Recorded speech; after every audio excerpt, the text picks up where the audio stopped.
Greetings. Welcome to the news channel, the People's Channel. This report is coming from the parish of St. James. CDC mourns last student brutal dropout in Toca. Meanwhile, in the troubled community of Rowhampton, double dropout victims now identified. Stay tuned for the full reports.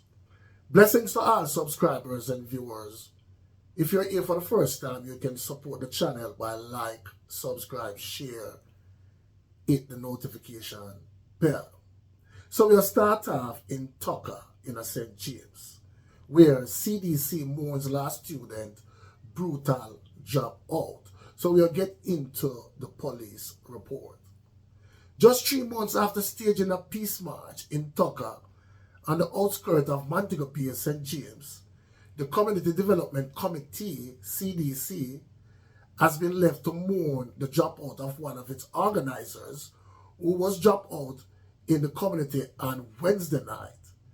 Andrea Hanson, a businesswoman and law student, was brutally shot and dropped out shortly after arriving at her place of business about 7 p.m.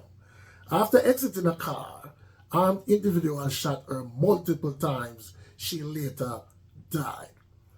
At this time, we are in shock. I feel like we are trying to recover from this.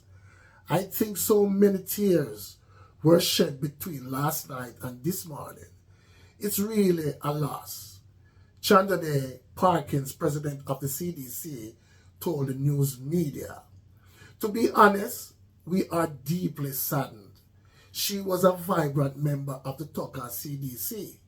She played an integral role in all of our activities, in all our meetings, she added. Though she didn't participate in the peace walk, Hanson was integral in organizing the activity, which was a rallying cry for an end to violence in the community. Her last interaction with the group was last Thursday's meeting, where they discussed a range of ideas about how to further uplift the community. She was very hopeful for these plans, and she was having a great expectation of the community. We were planning to do a whole lot of work, as somber Parkins said. She was always displayed sincere interest in the community. She is really one of those community players that we all always be grateful for, and we always love, and we will always keep in our hearts, she added. Hanson had just completed her first year of law program in the Bahamas, and her plan was to continue her studies in September. She was trying to get funding for others to attend law school in the Bahamas like herself, Parkins explained. Members of the community intend to do all they can to preserve Hanson's legacy. The plan was for details to be hammered out during a meeting of the CDC executive on Thursday evening. We will be doing things to honor her in the coming days. We will be meeting as an executive team later today, Parkins told the news media. Among those shaken by Hanson dropout is Councillor Kerry Thomas, People's National Party, whose Mount Salem division includes Toca.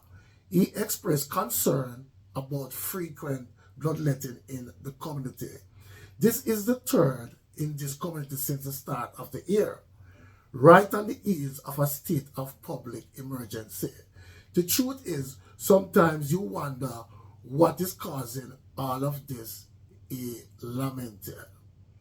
Now, people, over to the troubled community of Rowhampton. Double murder victims now identified. So we'll get into the report. The 2 men who were shot and taken out during a home invasion by unknown gunmen in Roehampton, St. James on Wednesday night have been identified. The deceased, both of Rowhampton addresses, are 23-year-old Linston Anderson and 20-year-old Tavar Doman. Reports said that shortly after 11 p.m., the police were summoned after residents heard explosion coming from a section of the community. Upon their arrival, the police found Anderson and Doman in a house suffering from gunshot wounds. The men were transported to the hospital where they were pronounced drop out. It was the second dropout incident in the community since the start of the week. On Tuesday, 33-year-old Glenroy Gray, otherwise called DJ Presser, was shot and taken out by unknown assailant at a shop in the community.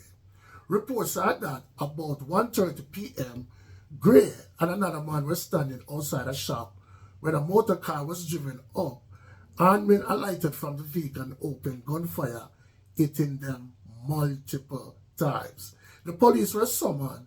On their arrival, both men were taken to the hospital where Gray succumbed to his injuries and the other man was treated. So there you have it, people, the troubled parish of St. James. Please leave your comments down below and tell me what you think. One aim, one God, one destiny. Walk good, talk good, live good. Blessings.